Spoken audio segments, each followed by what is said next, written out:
Madame, Monsieur, bonjour et merci de nous rejoindre sur RTI 1. Tout d'abord, l'actualité en Côte d'Ivoire avec le lancement, il y a quelques jours, d'une étude d'impact environnemental et social sur un projet d'ouverture d'une unité démo-industrielle d'extraction d'or dans la sous-préfecture de Soro-Bango, dans la région Est.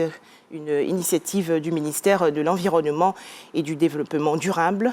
Après le lancement de cette étude, le ministre Jean-Luc Assis a visité le site de la mine d'exploitation de manganèse de Bondoukou. Retour dans le district d'Abidjan avec l'ouverture du forum sur l'accès aux investissements dans les énergies renouvelables. Les différents participants présentent et expliquent les solutions et formules de financement pour électrifier les zones les plus reculées du pays. Le forum sur l'accès aux investissements dans les énergies renouvelables est organisé par la Banque africaine de développement. Les explications détaillées dans ce reportage de Didier Nguessan. Plus de 700 millions de personnes dans le monde n'ont pas accès à l'électricité. Pour réduire ce déficit, les énergies renouvelables constituent l'alternative au réseau électrique classique. Entreprises spécialisées dans les solutions d'énergie propre et partenaires financiers réfléchissent sur les enjeux aussi bien pour les populations que pour les États à ce forum sur l'accès aux investissements dans les énergies renouvelables. L'idée là-dedans est quoi?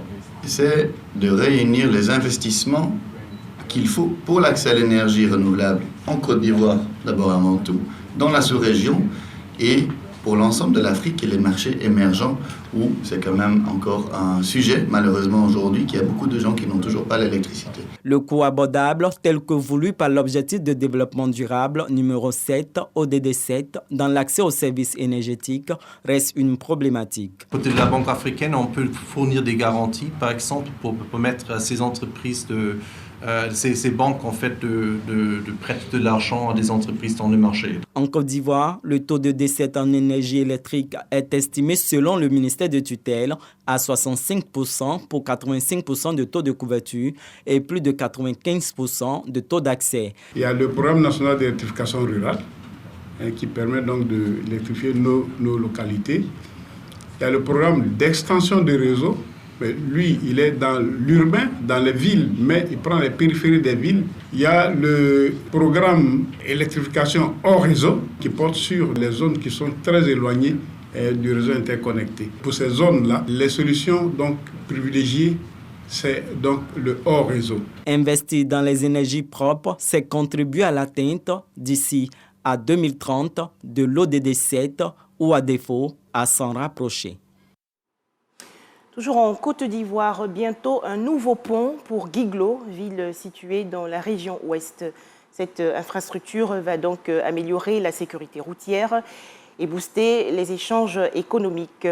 Coût de réalisation, environ 8 milliards de francs CFA financés par l'État de Côte d'Ivoire.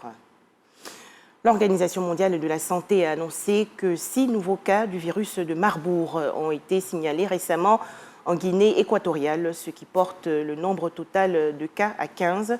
Le pays compterait 23 cas, la région la plus touchée étant celle de Bata, dans la province de Littoral. Des combats ont opposé hier pour la deuxième journée consécutive et se poursuivent actuellement entre l'armée soudanaise et une puissante force paramilitaire sur fond de lutte de pouvoir entre les deux généraux aux commandes du Soudan, et cela depuis le putsch de 2021. Des combats qui ont fait 97 morts, dont 3 employés humanitaires des Nations Unies.